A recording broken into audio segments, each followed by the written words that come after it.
우리 비문학부터 해볼까요? 비문학 풀어왔죠? 숙제 4대2 38쪽부터 먼저 볼게요.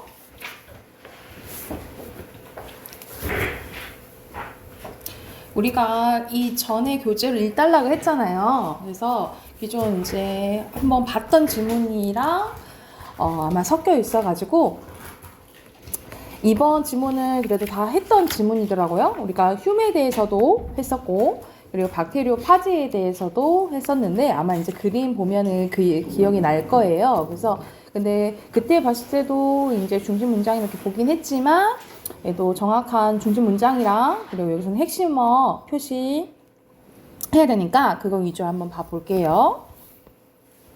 자, 시작해 볼게요. 자, 첫 번째 문단에서는 여기서는 이제 18세기 경험론의 대표적인 철학자 휴문 모든 지식은 경험에서 나온다라고 주장을 하면서 기존에는 어떤 이제 철학의 중심이었냐면 이성, 옳고 그름 이것만 판단했다는 거지.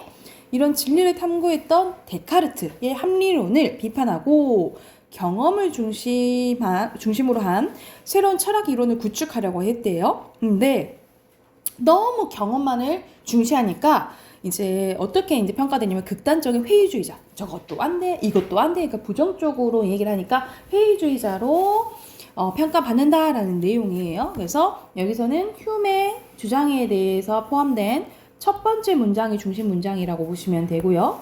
핵심어는 휴입니다. 자, 휴은 지식의 근원을 경험으로 보고 이를 인상과 관념으로 구분해서 설명을 했대요. 그래서 인상은 우리가 감각으로 느끼는 거, 그리고 관념은 우리가 감각으로 느꼈으면 그걸 떠올리는 걸 관념이라고 보시면 되겠죠.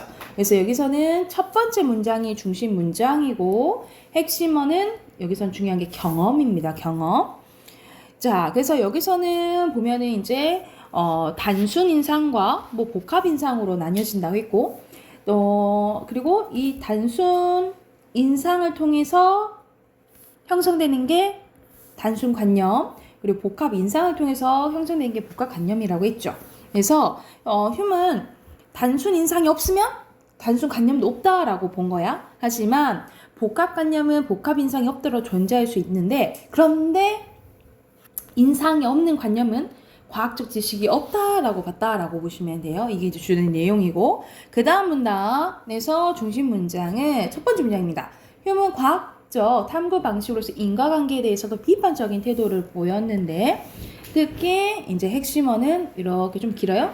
과학적 탐구 방식으로서 인과관계 이것은 아니다라고 얘기를 봤다는 거지. 그래서 예를 들어서 까마귀 날자 배 떨어진다라는 속담 있잖아. 우리가 까마귀가 나는 거랑 그리고 배가 떨어진다는 건 각각 관찰할 수 있지만 이것은 까마귀가 날아오는 사건이 배가 떨어진 사건이 약있다라는 생각을 추측일 뿐 두 인과죠. 그리고 인간은 원인과 결과잖아. 그치? 이런 것은 연결관계를 관찰할 수 없다. 어떻게 입증할 거냐?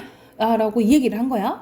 결국 인과관계란 시공간적으로 인접한 두 사건에 대한 주관적인 판단에 불과하므로 이렇게 얻은 과학적 지식은 될 수 없다라고 본 거예요. 그러니까는 우리가 보통 진리라고 생각하는 것들은 흉이 봤을 때는 그거는 입증할 수 없어. 다 아니야. 라고 얘기를 했다라는 거죠.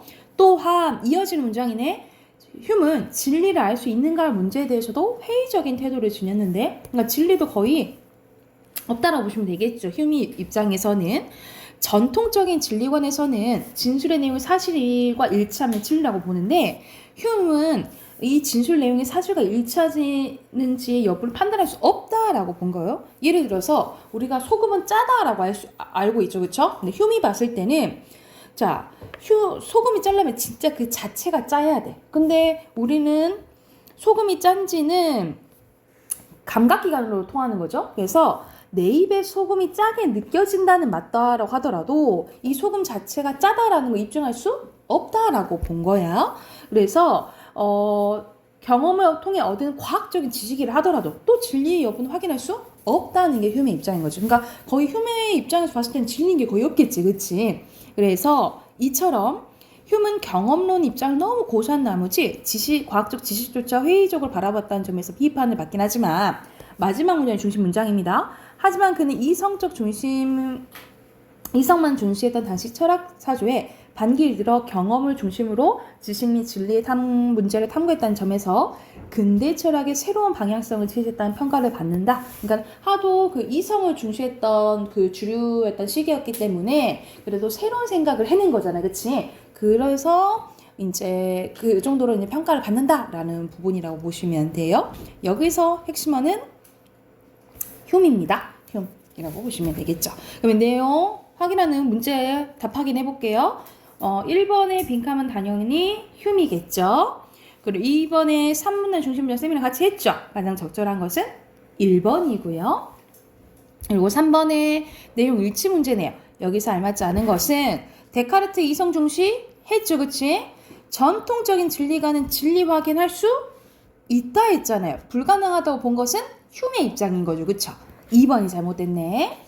그리고 4번에 A를 바탕으로 기억의 이유는 왜 회의주의자로 평가받는다 해서 다 아니라고 봤잖아. 다 확인할 수 없어 라고 봤다 했죠?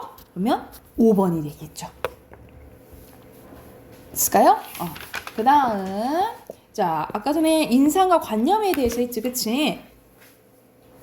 자, 사과를 보면서 달콤한 맛을 떠올리는 건 관념 맞죠? 그쵸? 근데 사과를 보면서 빨개라고 하는 것은 인상이긴 한데 하나잖아. 단순 인상이겠죠.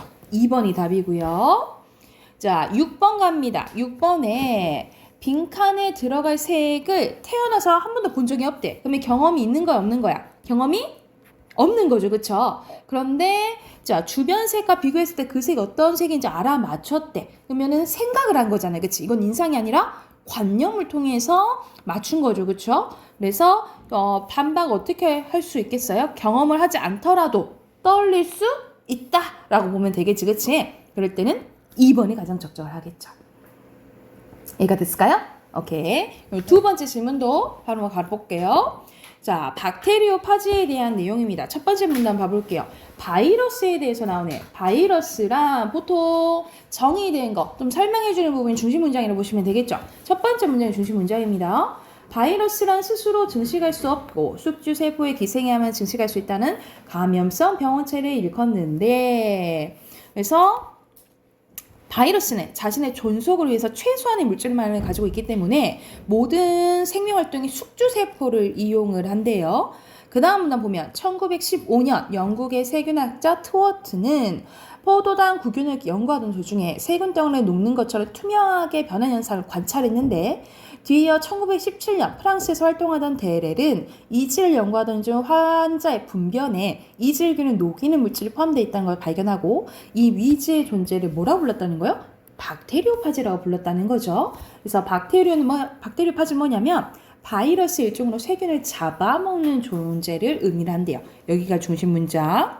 자, 박테리오파지는 머리와 꼬리 섬유로 구성되어 있대요. 우리가 여기서 이제 설명 방법은 분석이라 보시면 되겠죠. 어떻게 이루어져 있는지를 보니까 핵심어 그대로 박테리오파지라고 보시면 되겠고요.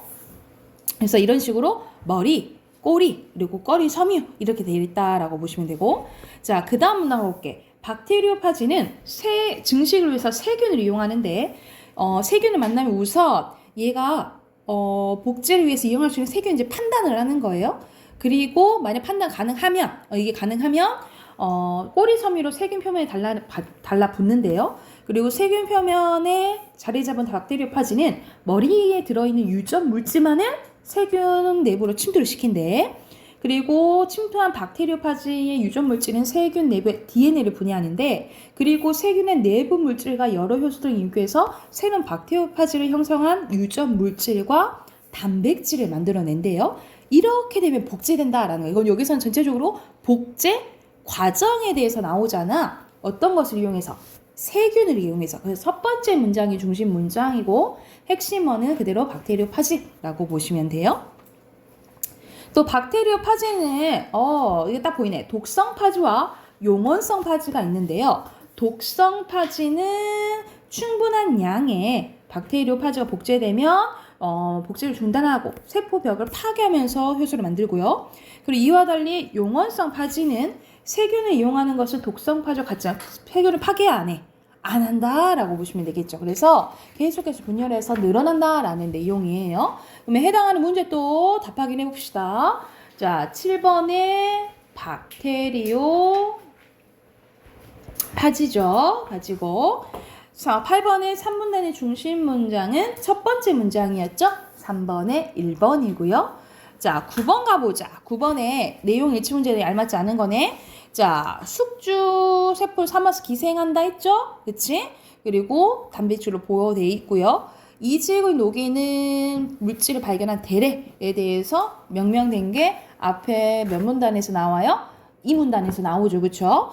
그리고 꼬리 섬유는 단단히 붙어있는 기능을 하고요. 그리고 세포막 표면에 존재하는 특정 단백질을 복제해서 증식해요.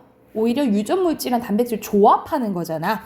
단백질 복제하는 게 아니고 5번이 답이네. 그지? 그리고 여기서는 전체적인 이제 복제 과정이 나오는데요. 마지막에 보면은 이렇게 터져 나온다. 그치? 터져 나오는 것은 뭐라 했어? 마지막에 보면 독성 파지라 했죠. 이건 독성 파지에 대한 내용이네. 그치? 종류 중에 독성 파지랑 용원성 파지가 있었는데 독성 파지에 대한 설명이에요. 이런 걸로 봤을 때 알맞지 않은 것은 4번입니다. 분열하는 과정에서 새로운 박테리아 복제된 거 이거는 용원성 파지에 대한 설명이에요. 용원성. 그래서 4번이 답이라고 보시면 됩니다. 됐을까요? 넘어가 되겠어요? 11번 가볼게요. 11번에는 자, 실험을 하는데 거의 적용하는 문제예요. 여기서는 박테리오 파지를 이용한 실험을 통해서 유전 물질이 무엇인지 확인을 하는 거예요. 그래서 여기 봐보자.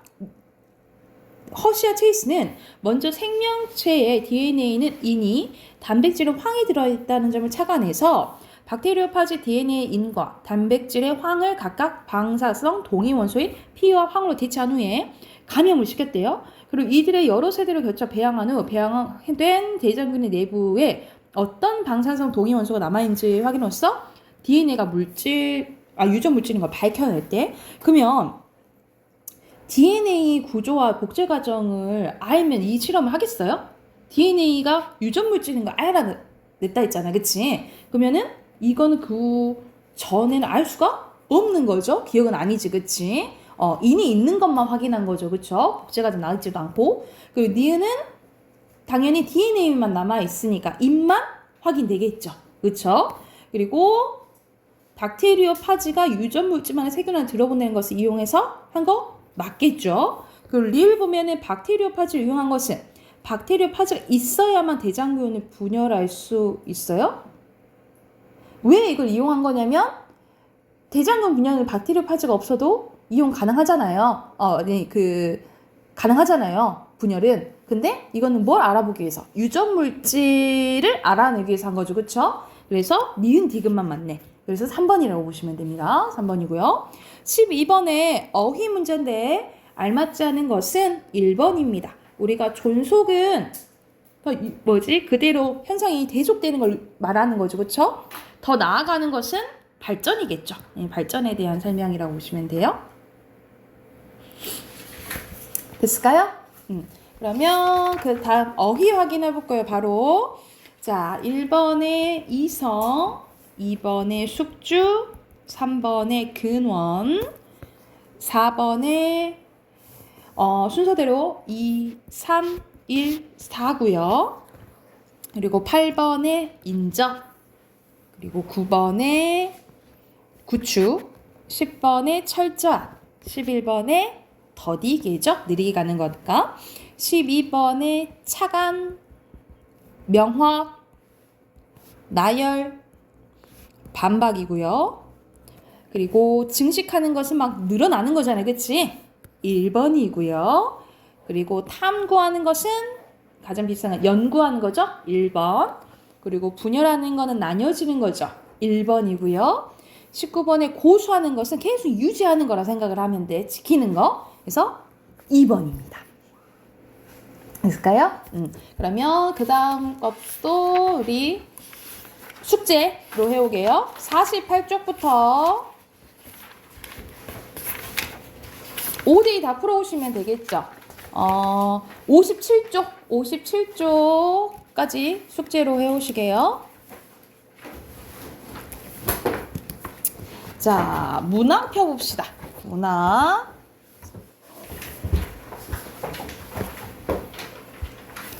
문학 32쪽입니다.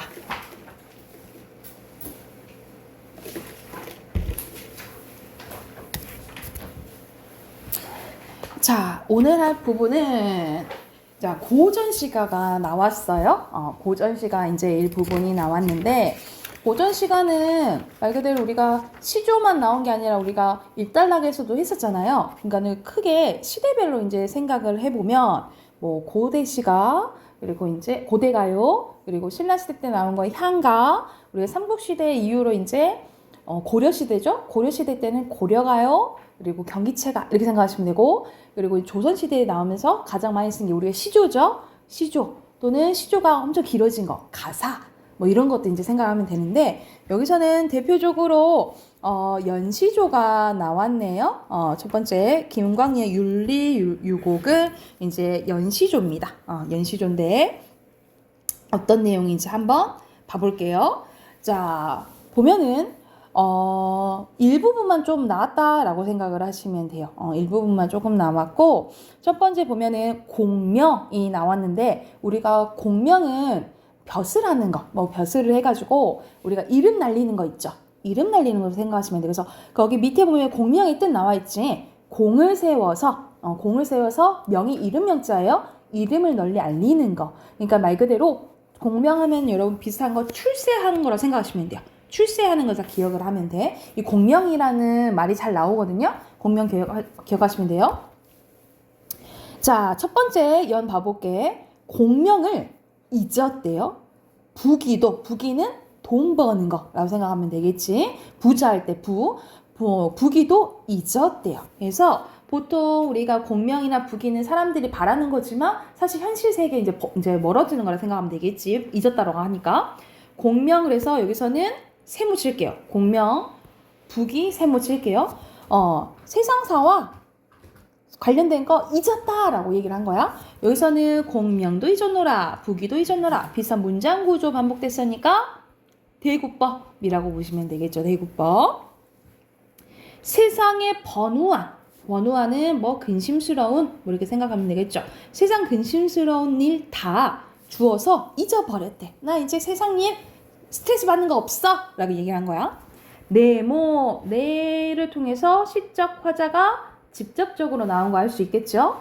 내 몸을 나마저 잊으니 남이 아니 있겠냐. 남도 나를 잊었을 것이다 라고 얘기를 하는 거잖아요. 일부러 의문문 형식으로 표현한 거 무슨 법이야?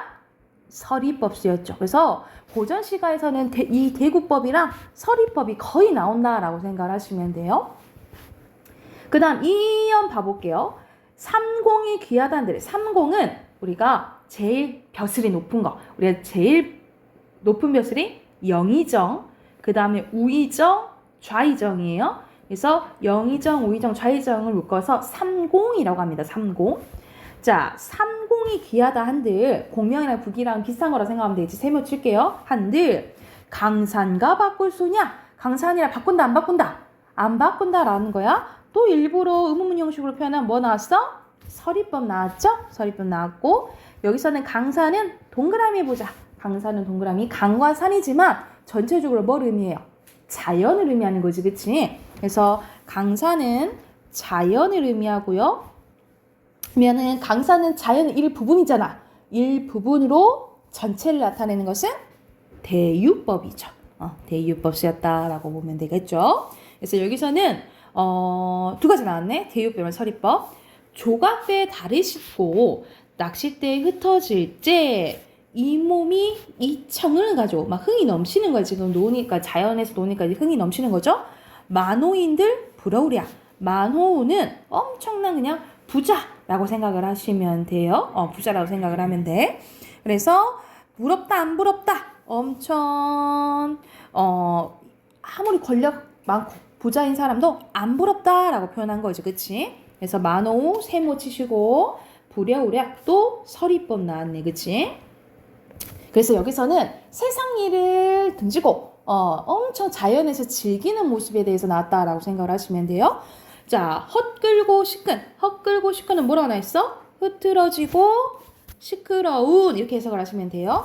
흐트러지고 시끄러운 문서, 우리 일하면 막 문서 같은 거 하잖아, 그치? 다 주워 내던지고 필마, 한필의 말에 추풍, 가을바람이네. 그쵸? 이 가을바람 통해서 뭘 알 수 있어? 추풍 통해서 계절적 배경을 할 수가 있겠죠? 이 계절적 배경이 이제 가을인 거지? 추풍에 채찍을 쳐 돌아오니 아무리 매인새가 놓인다 한들 이토록 시원하겠냐? 우리가 매어있던 새가 갑자기 풀리면 엄청 자유롭겠잖아. 그치? 이 자유로운 새가 내 소인다 한들 이토록 시원해. 나 이 자유로운 새보다 내가 더 자유롭고 좋다라고 얘기를 한 거예요. 그래서 이렇게 자유로운 마음을, 자유롭고 홀가분한 마음을 이제 새에 비유했다라고 보시면 되겠죠. 사실 새보다 내가 더 자유로워 이렇게 얘기를 한 거야. 마지막 이토록 시원하랴 또 일부러 의문 형식으로 표현한 무슨 법? 서리법 나왔죠. 그래서 여기서는 세상 일에 등지고 자연에서 이제 즐기는 모습에 대해서 나왔다. 나 엄청 홀가분해 라고 얘기한 연시조라고 보시면 돼요. 연시조. 자, 주제 써놓을게요. 밑에 주제 전원에서, 그러니까 자연이지? 전원에서 보내는 소박한 생활에 대한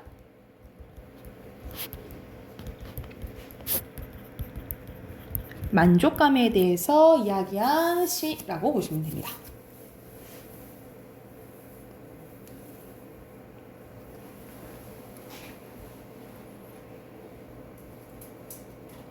됐을까요?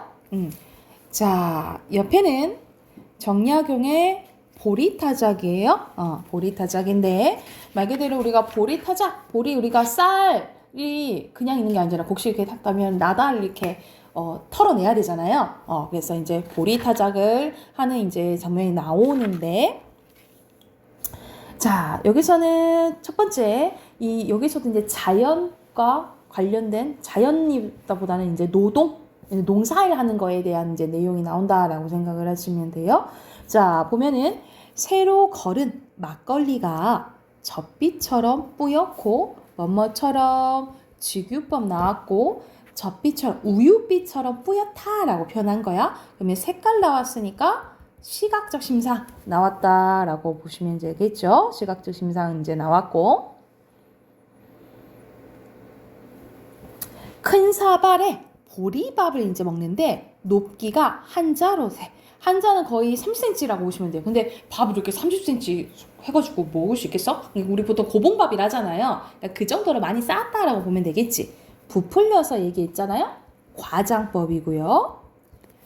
밥 먹자. 밥 먹고 나서 도리끼리 잡고 마당에 나서니 이제 밥 먹었으면 뭐 해야겠어? 일해야겠지, 그치? 그래서 도리끼리 가지고 마당에 나서니 검게 탄, 또 시각적 심상 나왔네. 색깔 나왔으니까 검게 탄 어깨 햇볕바다 번쩍이인데. 그래서 우리가 뭐 이제 더우니까 뭐 겉옷 벗고 막 일을 하겠죠. 근데 그 모습이 너무 멋있어 보이는 거야. 그래서 아이고 뭐지 너무 힘들게 일어서 검게 그슬렸네 이런 느낌이 아니잖아. 또 검게 탄 그 어깨가 번쩍이네. 그래서 탁 해서 구릿빛 피부 멋있네 이렇게 표현을 한 거예요. 그래서 여기서는 노동에 대해서 우리가 일하는 게 노동이잖아. 노동에 대해서 긍정적으로 표현한 부분이라고 보시면 돼요. 노동에 대해서 긍정적으로 표현한 거야. 옹해야 소리 내며 청각적 심상도 나왔네, 그지? 발 맞춰 두드리니, 그러니까 지금 이제 노동요 부르면서 일을 하는 거예요. 삽시간에 보리 나달이 온 마당에 가득 찼대요. 막 이제 일을 하니까 주고받는 노랫가락 노동요 점점 높아지는데 보이는 이 지붕 위에 보리 티끌 뿐이로다. 그 기색을 일하는 모습을 살펴보니까 즐겁기 짝이 없어. 즐거워 보이는 거예요. 그지? 마음이 몸에 놓여내지 않았네. 그러니까는 엄청 즐겁게 건강하게 노동하는 모습을 되게 좋게 본 거야. 낙원이 우리가 낙원은 지금 우리가 생각하면 지상 낙원 할 때 엄청 뭐 기독교로 보면은 뭐 천국 같은 데 있잖아요. 아니면 무릉도원 같은 데가 먼 곳이 있는 데가 아닌데 무엇을 하러 벼슬길에 내가 헤매고 있겠는가. 오히려 여기 가서 노동하는 게 뭐다? 낙원이다. 벼슬을 할 필요 있어 없어? 없다라고 표현을 한 거예요. 그래서 일부러 또 의문문 형식으로 표현한 무슨 법? 서리법 나왔네. 그래서 여기서는 벼슬길을 추구했던 자신의 모습에 대해서 반성하는 정약용의 모습이 나왔다라고 보시면 돼요. 그래서 뭐하러 내가 벼슬길을 헤매고 있었나? 여기가 최고네! 라고 표현을 한 거야. 그래서 이 시의 이제 주제는 보리타작하는 농민들의 모습과 이때까지 자신의 삶에 대한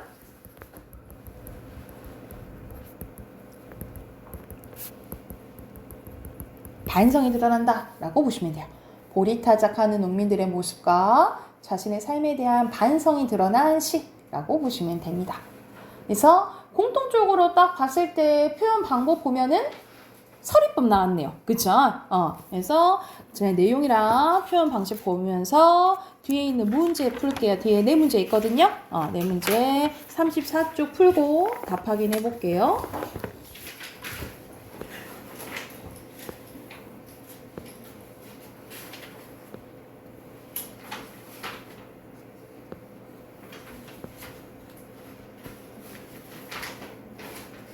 자, 답 확인해보면 가나에 대한 설명을 적절하지 않은 거네. 화자나 나와 있죠. 중심 대상은 뭐 자연이니까 뭐 강산이라고 볼 수 있겠죠. 그쵸? 그리고 화자는 구체적으로 드러나 있어요. 나라고? 안 나와 있잖아요. 그치? 3번이고요. 2번에 공통점 셈이 아까 전에 서리법이라고 얘기했지. 그치? 5번이네요. 그리고 3번에 적절하지 않은 것은 3번인데 여기서는 고된 삶을 살아왔어. 화자의 모습이야. 농민이 열심히 노동하고 있는 거잖아요. 그치? 긍정적으로 본다 했죠. 그쵸? 그리고 강사는 자연으로 즐기는 곳. 그리고 마당은 일하는 것인데 노동의 공간인데 긍정적으로 본다 그랬어요. 그쵸? 그래서 가장 적절한 것은 1번입니다. 됐을까요? 넘어가 되겠습니까? 자, 넘어가서 몇 쪽 푸시냐면 38쪽 작품 하나 더 할게요. 38쪽으로 넘어갑니다. 자, 38쪽 보면은 연시조가 하나 더 나와요. 윤선도의 견해요라는 이제 연시조입니다. 윤선도가 이제 귀향을 가가지고 거기서 이제 임금에 대해서 쓴 뭐 이렇게 시를 물어보면 되는데 약간 보기 보면 여기에 대해서 설명이 있어요. 설명 보고 작품 봐볼게. 견해요는 윤선도가 유배 귀향 가가지고 지은 작품인데 옛사람들에게 유배는 세상과 격리로 외롭고 힘든 것이었다. 유배 동안 작가는 작품을 통해 자신 내면을 들여다보면서 자신이 추구하는 삶의 자세를 드러내거나 자연물을 매개로 임금과 어버이에 대한 그리움을 표현하기도 합니다. 때로는 작품 속에 자신의 억울함을 호소하거나 모함한 상대편에 대한 부정적인 감정을 드러내기도 한다는 거죠. 그러니까는 자기 유배 왔잖아. 기억 왔잖아. 나 억울해요. 나 진짜 임금님 내 맘 좀 알아주세요. 이런 내용도 담는다 이 말이겠지. 그런 부분이 나와 있는지 한번 봐볼게. 자, 일수입니다. 슬프나 즐거우나 옳다 하나 외다 하나. 외다는 그르다 하나 라고 얘기를 하는 거예요. 내 몸에 내 시적화자 직접적으로 나타나 있죠. 내 몸에 해올 일만 닦고 해올 일은 해야 할 일이라고 보시면 돼요. 해야 할 일. 뭐 간단하게 뭐 할 일이라고 보시면 되겠죠. 할 일만 닦고 닦을 뿐이언정. 이 말은 아니면 아무리 누가 뭐라 하든 난 내가 할 일 하려고 한다 라고 얘기를 하는 거예요. 그래서 여기서는 남의 말 신경 써 안 써? 남의 말 신경 안 쓰고 자신의 신념대로 하겠다는 의지가 드러난다 라고 보시면 되겠죠. 자신의 신념대로 하겠다는 의지가 드러난다 라고 보면 되겠지. 그 밖에 연함은 일이야. 내가 할 일 빼고는 분별할 줄 있으랴. 내가 생각할 시간이 있어 없어? 없어. 난 내 할 일만 생각할 거야 라고 얘기를 하는 거예요. 또 일부러 의문형식으로 표현한 서리법 나왔죠. 이런 식으로 서리법 자주 나와요. 고전 시가에서는. 내 일이 망령된 줄. 망령은 내 일이 상식 밖의 일이다. 그러니까 밑에 보면은 망령댕이 언행이 상식에서 벗어나 주책이 없는 이렇게 나와 있잖아요. 그치? 그러니까는 내게 벌어진 내 일이 상식밖의 일인 줄 나라고 해서 모르겠는가 안다 이 말이야. 그치? 또 서리법 나왔네요. 그쵸? 이 마음이 어리석기도 이 마음이 어리석기도 이미한 탓이다. 내가 이렇게 있는 것도 그냥 있는 것도 이미한 탓이라는 거지. 이 이미란 당연히 누구겠어? 임금 탓이다 라고 얘기를 하는 거죠. 아무리 일러도 아무가 아무리 일러도 누군가가 뭐라고 계속 일러도 이미 생각해 보세요. 아무리 누가 이렇게 막 간신들이 말하는 거 이런 게 있겠죠? 이런 거 말해도 누가 뭐라고 하더라도 임금께서 판단해 주세요. 옳고 그름을 알아주세요. 라고 얘기하는 거야. 여기 부분이 어떤 부분이냐면 자신의 결백을 내가 잘못한 거 아니에요. 자신의 결백을 호소하는 부분이라고 보시면 돼요. 임금님 잘 판단해 주세요. 라고 얘기를 하는 거죠. 자, 이어서 3주 보면 추성은 지은이가 그러니까 윤선도가 유배되었던 함경북도 경원이란 지역 이름이에요. 진호르 밖에 울어서 얘는 시내야 막 시냇물이 운다라고 표현했네. 그치?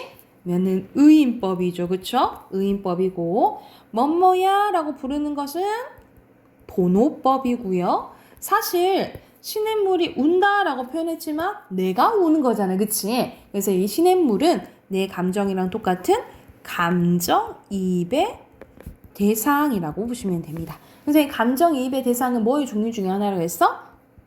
객관적 상간물의 종류 중에 하나라고 보시면 되겠죠?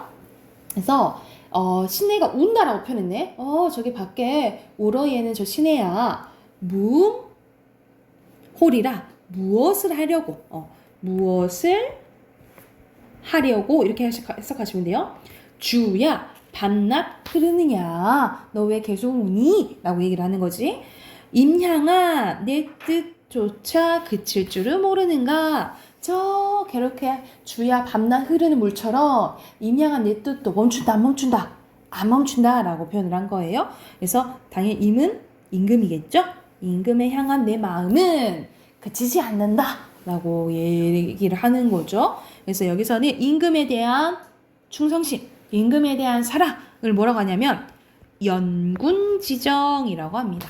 연군, 군사군 임금할 때 군 생각하시면 돼요. 임금을 연모하는 마음, 생각하는 마음, 연군지정이 드러난다라고 생각하시면 돼요. 자, 이어서 매는 산의 순 우리말이라고 보시면 돼요. 매는 길고 반복됐네. 물은 멀고 그래서 산과 물은 나를 가로막는 약간 장애물 역할이라고 보시면 돼요. 아이고 산은 너무 길고 물은 또 너무 먼 거야. 그래서 매랑 물은 세모 칠게요. 그만큼 거리감을 나타낸다. 심리적이나 물리적인 거리감도 되겠지만 심리적이나 물리적 거리 포함해서 거리감이 느껴진다라고 보시면 되고, 어버이는 부모님이죠. 그리운 뜻은 많고 하고 이게 반복된다라는 것은 강조하고 싶은 거죠. 그렇죠? 강조하고 싶은 거지. 어디서 외기러기는 울고 간다라는 거야. 여기서 외기러기도 혼자 막 울고 간대. 얘도 뭐예요? 똑같이 감정 입의 대상이고 객관적 상가물이겠죠. 그래서 여기서는 누구에 대한? 부모님에 대한 그리움이 드러난다 라고 보시면 되겠죠. 부모님에 대한 이제 그리움이 드러나고, 왜냐면 이제 유배생활을 하고 있으니까 어버이가 그리울 줄은 처음부터 난 알았어. 당연히 부모님이 왜 그립죠. 그런데 임금 향한 뜻도 여기 직접적으로 나오네. 임금 향한 뜻도 하늘에 삼겨시니 진실로 임금을 잊으면 그것이 불효인가 여기더라. 그러니까는 부모님도 그립지만 누구도 그리워요? 임금도 그립다 이 말이야. 그치? 그럼 여기서는 하고 싶은 말이 뭔 거야? 부모님을 그리워하는 마음이랑 임금을 그리워하는 말은 다르지 않다라고 보는 거죠. 그쵸? 그래서 여기서는 뭘 말하는 거냐면 부모님과 임금을 향한 마음이 똑같다 이 말이야. 충과 효의 일치를 의미한다 라고 보시면 돼요. 그만큼 부모님을 그리워하는 만큼 임금도 그립다. 임금에 대한 사랑은 아니고 임금에 대한 그리움이 드러난 그리고 자신의 잘못이 없다라는 것을 결백하는 이야기라고 보시면 되겠죠. 그래서 주제 써놓을게요. 주제는 유배지에서의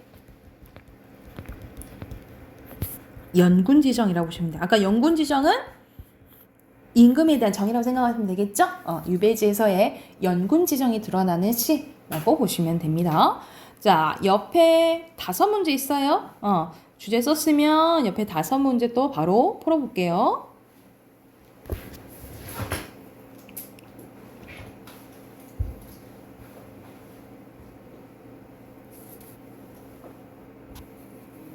답 확인해볼까요? 5번 보면 여기서 알맞지 않은 거네요. 일수에도 나 나왔고 화자 나 맞죠? 그리고 화자 같은 마음 가지는 거 이섬수 맞겠죠? 그리고 임금 향한 마음 그리고 사수에서는 화자 나오나요? 화자 안 나오네. 4번이네요. 그리고 6번에 화자에 대한 설명을 적절하지 않는 거 여기서는 충과 효는 일치된다 했지 그치? 4번이네요. 그리고 7번에 표현사의 특징을 적절한 거 서리법 보이죠? 2번이고요. 8번에 A는 신에 나왔고 B는 외기록이 나왔잖아. 다 감정이입의 대상이라 했잖아요. 그쵸? 그에 대한 설명은 4번입니다. 이때여서 저것처럼 나도 그렇다라는 거죠. 그리고 9번에 1번 보면 내 몸에 해야 할 일만 닦고 닦을 뿐 난 내 할 일 하려고 한다라는 거잖아. 그치? 근데 뭐 세상과 격리되는 거 전혀 상관없는 말이죠. 그쵸? 그럼 내 그냥 마음가짐 얘기한 거야. 바로 1번부터 답이네. 그치? 나머지는 맞다라고 생각을 하시면 돼요. 이해됐을까요? 그러면 우리 접어서 접고 문법 해봅시다. 문법 우리 어저께 답 확인만 하고 끝났죠? 오늘 좀 진도 좀 나가봅시다. 자, 문법 104쪽 피시면 됩니다. 104쪽. 자, 오늘은 3가지를 할 거예요. 3가지 따닥 할 건데 그 3가지 뭐냐면 피동, 사동, 부정표현이에요. 이게 보통 이제 3가지가 묶어져서 나오거든요. 자, 피동, 사동, 이제 부정표현이 나오는데 우리가 피동은 여러분이 이제 영어로 더 익숙한 수동태라고 생각하시면 돼요. 그리고 수동태는 여러분 막 외우잖아. be, pp, by 하고 외우잖아요. 그쵸? 근데 우리 국어에서는 자, 당하는 것을 피동이라고 합니다. 피동이에요. 근데 그러면은 내가 당하는 거라, 직접 하는 거라 이렇게 생각하시면 되겠죠. 내가 직접 하는 것을 능동이라고 하고요. 그래서 우리가 능동적인 사람이 된다 이런 소리 하잖아. 내가 스스로 하는 걸 능동. 그리고 그 어떤 행동을 당하는 것을 피동이라고요. 그래서 이렇게 반대 개념이라고 생각하시면 돼요. 능동의 반대는 뭐다? 피동이다 라고 생각을 하면 되는데 자, 가장 많이 나오는 부분이 능동문을 피동문으로 바꾸는 방법입니다. 능동문을 피동문으로 바꾸는 방법. 첫 번째입니다. 첫 번째, 능동문의 주어는 피동문에 무조건 부사어가 돼요. 무조건 부사어가 돼요. 그러니까 에게가 붙는다라는 거지. 능동문의 주어는 피동문의 부사어가 되고요. 능동문의 목적어는 피동문의 주어가 됩니다. 그래서 이렇게 크로스가 된다라고 생각을 하시면 돼요. 그래서 능동문의 주어는 부사어, 능동문의 목적어는 주어가 되고요. 그리고 세 번째 뭐가 바뀌냐면 서술어가 바뀌는데 자, 자연스럽게 어떻게 되는 거야? 강아지가 나에게 안겼다가 되는 거지. 그치? 안겼다는 뭐가 줄어든 거냐면 안 플러스 기 플러스 어 플러스 다예요. 그래서 뭐가 추가돼? 기가 추가되는 거지. 그치? 그래서 기가 추가됨으로써 안김을 당하게 된 거야. 그치? 안김 당하게 된 거야. 그래서 이 기가 피동을 만들어주는 접사라고 하는데 뒤에 붙어서 피동 전미사라고 불러요.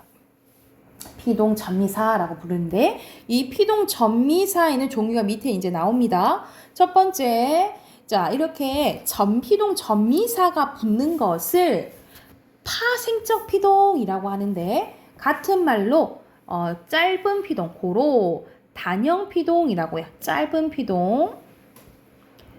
파생적 피동은 같은 말로 단형,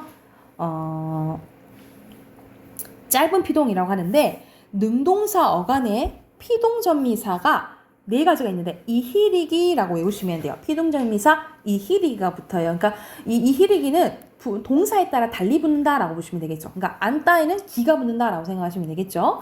그리고 명사에 피동전미사 되다가 붙습니다. 그래서 되다가 붙거나 아니면 이희리기가 붙으면 파생적 피동이라고 보시면 돼요. 파생적 피동. 그리고 통사적 피동이 있는데 통사적 피동은 말 그대로 장형, 같은 말로 긴 피동이라고 보시면 돼요. 긴 피동인데 긴 피동은 무엇을 통해서 이루어지냐면 뭐뭐어지다, 뭐뭐하게 되다가 붙는다라고 생각을 하시면 돼요.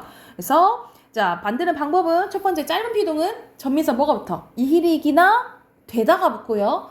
긴 피동은 뭐뭐어지다, 뭐뭐하게 되다가 붙는다라고 생각하시면 돼요. 그래서 자, 이렇게 바뀌는데 여러분 알아둬야 될 게 둘 중에 하나만 붙어야 돼요. 근데 두 개가 다 쓰여버리면 이중 피동이라고 해서 문법적으로 맞지 않다라고 보시면 됩니다. 예를 들어서 선생님 예를 들어볼게. 보여집니다 라는 게 있어요. 보여집니다는 기본형이 보다죠.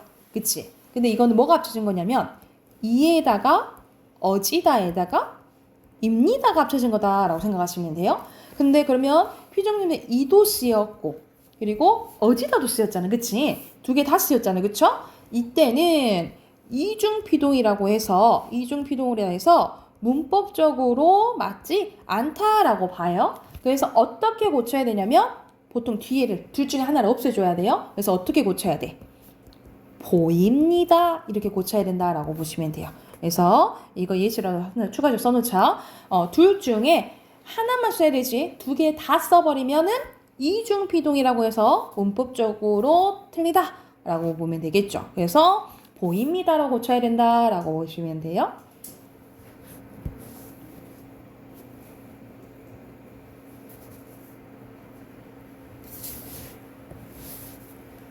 그리고 추가적으로 어휘적 피동, 그러니까 어휘 자체에 피동이라는 의미가 있는 걸 얘기하는데 예를 들어서 뭐 당하다 이런 거 보시면 되겠죠.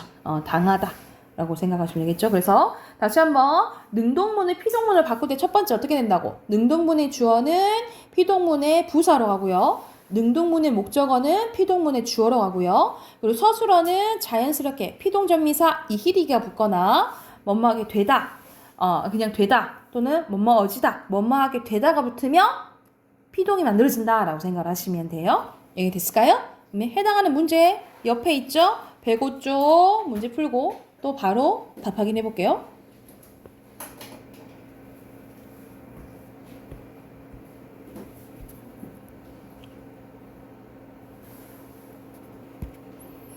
자, 같이 한번 봐볼까요? 자, 1번에 덮였다. 이가 쓰였죠? 피동. 뒤집혔다. 히 쓰였죠? 피동. 잡았다는 능동이죠? 자, 또 피동 전미사를 사용해서 바꾸래. 그러면 개미가 사람에게 밟혔다가 되겠죠. 밟혔다. 그리고 토끼가 사냥꾼에게 잡혔다가 되겠죠. 다 이거 희가 들어갔네. 그지? 자, 묶이다죠. 막히다죠. 풀리다. 안기다죠. 이렇게 보면 되고 넓어지다. 환해지다. 배어지다. 어지다 쓰면 되겠죠. 쓰어지다. 그래서 으탈락 쓰니까 써지다. 이렇게 쓰시면 돼요. 써지다. 으탈락. 그리고 어휘적 피동은 당하다죠. 2번 2주죠. 자, 옆에는 바로 분석해 볼게. 기본형은 먹다죠. 먹이 얻다고요. 이거는 어휘니까 그대로 놀림을 당했다 이렇게 쓰시면 되고 기본형이 잡다니까 잡히 얻다 파괴되었다가 줄어든 거고, 만들에다가 어지에다가 어세다가 다예요. 만들어졌다 이건데, 그러면 피동은 먹이었다. 먹이었다는 여러분 느낌이 어때? 먹게 한 거야. 그래서 여기서 이가 들어갔다 해서 피동이 아니고 먹게 한 거니까 사동이에요. 시킨 거. 이 다음에 할 건데. 그래서 아니에요. 여기 당한 거 피동. 잡히면 파기됐다. 만들었죠? 맞죠? 그치? 근데 옆에는 해당하는 거 번호 쓰면 되거든요. 1, 2, 3, 4, 5 중에 피동 전미사가 들어간 것은 희니까 3번이죠. 그쵸? 뭐뭐하게 되다 어지다 들어간 것은 4번, 5번이고 어휘에 관련된 것은 2번이죠. 그쵸? 그래서 여기서 알맞지 않은 것은 1번입니다. 피종전미사 아니고 사동이에요. 왜냐면 아이에게 밥을 먹게 한 거잖아. 그치? 그러면 이거는 피동으로 바꾸려면 어떻게 바꿔야 돼? 밥이 아이에게 먹혔다. 이렇게 바꿔야겠죠. 그래야 이제 피동이다 라고 생각하시면 돼요. 이게 됐을까요? 그러면 그 다음 쪽 방금 선생님이 사동 얘기했잖아요. 이제 사동 할 건데 사동은 시키는 거라고 보시면 돼요. 내가 하는 게 아니라 시키는 거야. 그래서 사동의 반대도 알아준대. 주동입니다. 사동의 반대는 주동이에요. 주동은 지가 스스로 하는 거고 사동은 남에게 시키는 거야. 그래서 반대 개념을 생각하시면 되는데 선생님 아까 능동도 자기가 하는 거라면서요. 능동이랑 주동 뭔 차이예요? 비슷해요. 둘 다 자기가 하는 거지만 반대 개념만 다르다라고 생각하면 돼. 능동의 반대는 피동, 주동의 반대는 사동. 이렇게 기억하시면 돼요. 자, 이것도 주동문을 사동문으로 바꾸는 방법이 중요한데, 자, 여기서는 목적어가 있는지 없는지에 따라서 달라져요. 자, 여기서는 봐봐. 물이 가득 찼다. 목적어 없죠. 여기서는 아이가 목적어 있고 서술어죠. 그치? 목적어가 있고 없고가 커요. 여기서는 목적어가 없을 때, 여기서는 목적어가 있을 때 바꾸는 방법이 다르거든요. 자, 첫 번째, 시키려면 시키는 새로운 주어가 필요하겠지. 첫 번째는 새로운 주어를 추가시켜줍니다. 새로운 주어. 그리고 능동이 아니야. 주동문의 주어는 뭐로 가냐면 목적으로 갑니다. 주동문의 주어는 목적으로 가요. 그리고 부사어는 그대로. 그래서 친구가 물을 유리잔에 가득 채우게 했다라는 거지. 차게 했다라는 거지. 그래서 여기서는 사동전미사 채우었다. 우가 사용됐다라고 보시면 돼요. 우. 그리고 목적은 있을 때는 자, 첫 번째 당연히 또 주어가 새로운 주어가 필요하겠죠. 어머니가 새로운 주어 추가해야 되고 자, 주동문의 주어가 이때는 뭐로 가냐면 부사어로 갑니다. 부사어로 가요. 부사어로 바뀌어요. 부사어로 목적어 있을 때는. 그리고 목적어는 그대로 목적어가 되고요. 마지막에 사동정미사 희가 붙는다라고 보시면 되겠죠. 아이가 옷을 입는다가 어머니가 아이에게 옷을 입힌다, 입게 한다 이런 소리겠죠. 그쵸? 그래서 이렇게 시키는 게 사동이에요. 근데 사동전미사는 아까 전에 피동전미사는 4가지 있었잖아. 이희릭이 있었죠. 사동전미사도 중복돼요. 이희릭에다가 뭐가 추가되냐면 우구추가 추가됩니다. 그래서 파생적 사동, 이건 아까 똑같겠죠. 짧은 사동이에요. 사동전미사 이희릭이 우구추가 추가됩니다. 이희릭이 우구추고 또는 시키다가 붙으면 사동이라고 보시면 돼요. 이희릭이 우구추에다가 시키다가 붙으면 사동 전미사고요. 그리고 통사적 사동, 긴 사동이라고 보시면 되는데 뭐뭐하게 하다가 붙습니다. 뭐뭐하게 하다. 그래서 짧은 사동은 이희릭이 우구추에다가 또는 시키다가 붙으면 짧은 사동, 그리고 뭐뭐하게 하다가 붙으면 긴 사동, 통사적 사동이라고 생각을 하시면 돼요. 자, 근데 여러분 그거 헷갈릴 거 아니야. 선생님 아까 전에 이희릭이가 피동전미사라면서요. 그러면 헷갈릴 때가 있겠지. 피동인지 사동인지. 여러분 피동인지 사동인지 헷갈릴 때는 뭐뭐하게 하다를 넣어봐요. 뭐뭐하게 하다를 넣어봐서 의미가 괜찮으면 사동인 거야. 근데 의미 이상하다. 그러면 피동이라고 생각하시면 돼요. 헷갈릴 때는 뭐 해보라고? 이희리기가 중복되니까 피동인지 사동인지 헷갈릴 때는 뭐뭐하게 하다를 넣어봐요. 뭐뭐하게 하다를 넣어봐서 말이 되면 사동, 아니면 피동이라고 보시면 됩니다. 이해됐을까요? 다시. 아까 전에 피동 만들 때는 주어가 무조건 부사로 바뀌었잖아요. 근데 이거는 목적어 유무에 따라 달라진다고. 목적어가 없을 때는 주어가 목적어로 바뀌어요. 목적어가 있을 때는 주어가 뭐로 바뀌어? 부사어로 바뀐다라고 보시면 돼요. 이게 차이점이에요. 피동문이랑 차이점. 목적어 유무에 따라서 주어가 목적어나 부사어로 바뀐다라고 생각을 하시면 되겠죠. 이해됐나요? 여기도 해당하는 거 옆에 107조 풀고 답 확인해 볼게요.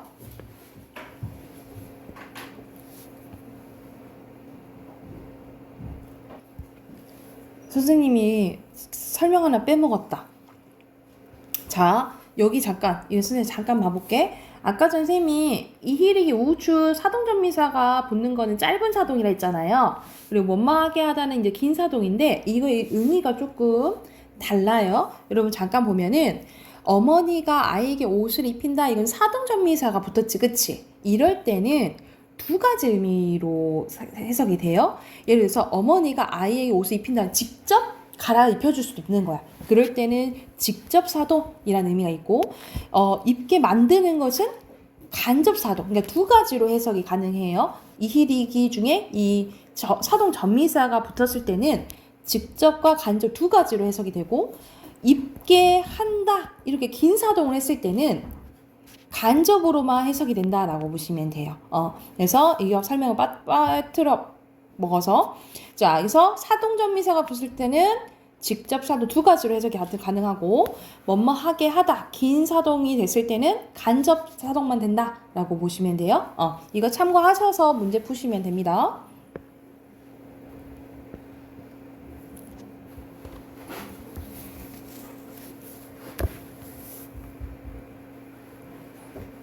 같이 봐볼까요? 자, 여기서는 선생님 밥을 먹게 돼 뭐뭐하게 하다 나왔죠? 사동이고 넓게 한 거죠? 사동. 흘렸다는 주동이죠? 제가. 그리고 여기서는 바로 만들어 보면 밥이 아니지. 새로운 주어를 만들어야겠죠? 새로운 주어는 예를 들어서 진서랑 너무 맞았으니까 진서로 할까? 진서가 철수에게 밥을 먹인다 이렇게 되겠지. 그리고 여기서는 강아지가 주동을 바꿔야겠죠. 밥을 먹었다 이렇게 보면 되고, 그리고 진서가 수문이에게 임무를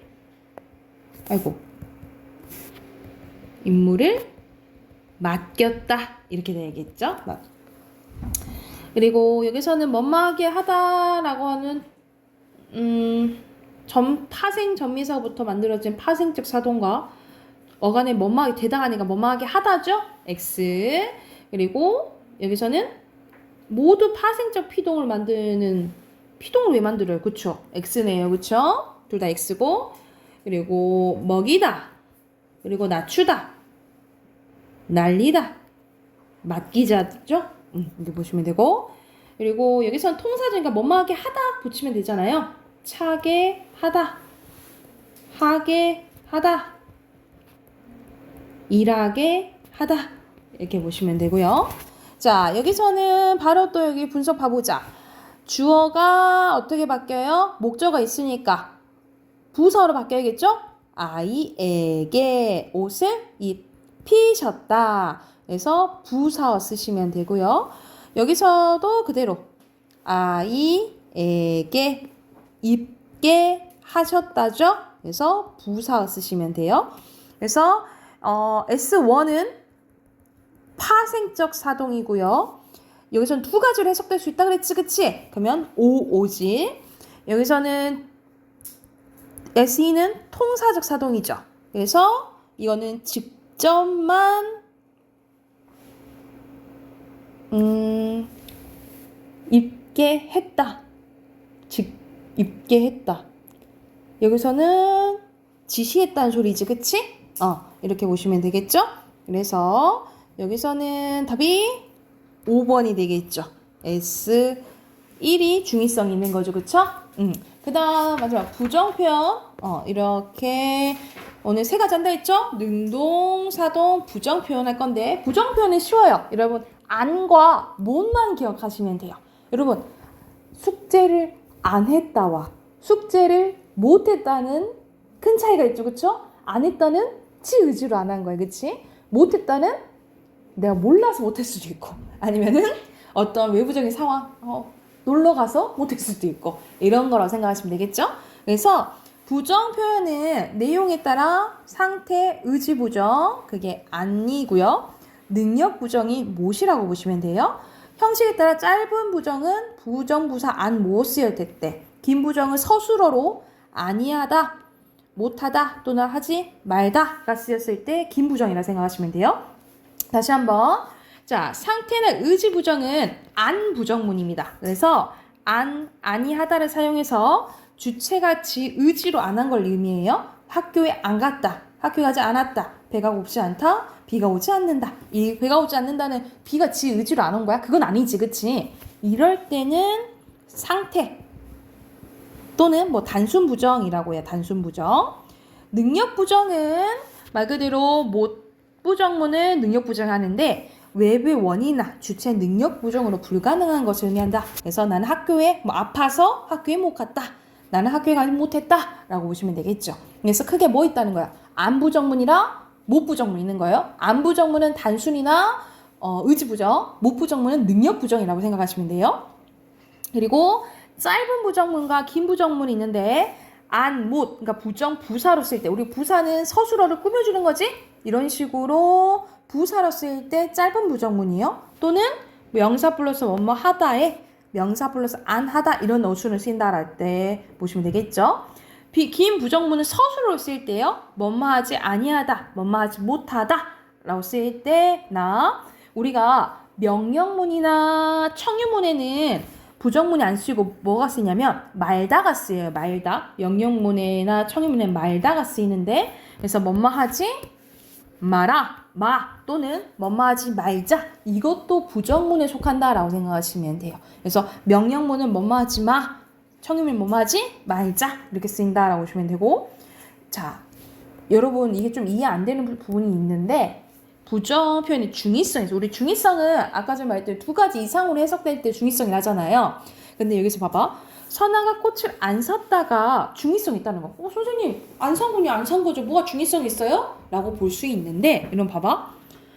아니 샀다를 부정을 하면 그래 안 샀다 라고 할 수 있어. 근데 안 산 거, 꽃을 안 산 거고 다른 걸 살 수도 있고 또는 꽃을 안 산 게 선아가 안 살 수도 있다라는 거지. 이렇게 해석할 수 있다 이 말이야. 그러니까 세 가지로 해석될 수 있다 이 말이에요. 어떻게? 선아가 아닌 다른 사람 꽃을 샀다 이렇게 해석될 수도 있고 선아가 꽃이 아닌 다른 걸 샀다. 선아가 꽃을 산 거는 아니다. 이렇게 해석될 수 있다 이 말이지. 뭐야 이거 너무 과도하게 하는 거 아니야? 라고 할 수 있지만 그러니까는 어떻게 그러니까는 주어를 부정할 수도 있고 목적어를 부정할 수도 있고 서술어를 부정할 수 있다 이렇게 보는 거예요. 그래서 해석했을 때는 이렇게 해야겠지. 꽃을 안 샀다 이런 식으로 고쳐야겠죠. 선아는 꽃을 안 샀다. 선아가 꽃을 안 샀다. 선아가 꽃을 사지는 않았다. 이렇게 해야지 명확하게 된다라고 보시면 되겠죠. 이런 식으로 되는 게 중의성이라고 이중 표현 이중이래. 부정 표현의 중의성이라 생각하시면 되겠죠. 그러면 해당하는 문제 옆에 또 있죠. 풀고 선생님 끝내줄게. 바로 풀어봅시다.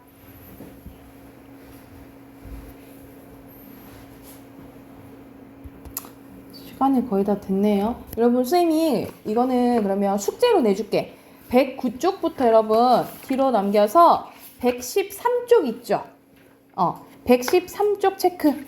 113쪽까지 숙제로 해오게요. 하고 이제 한꺼번에 선생님이 답하긴 할게. 다음 시간에 113쪽 체크하고 자 토요일날 올 때는 숙제 비문학이랑 문법이랑 어휘 외우시면 돼요. 어휘 25, 26이에요. 25, 26 이렇게 숙제해 오시면 될 것 같아요.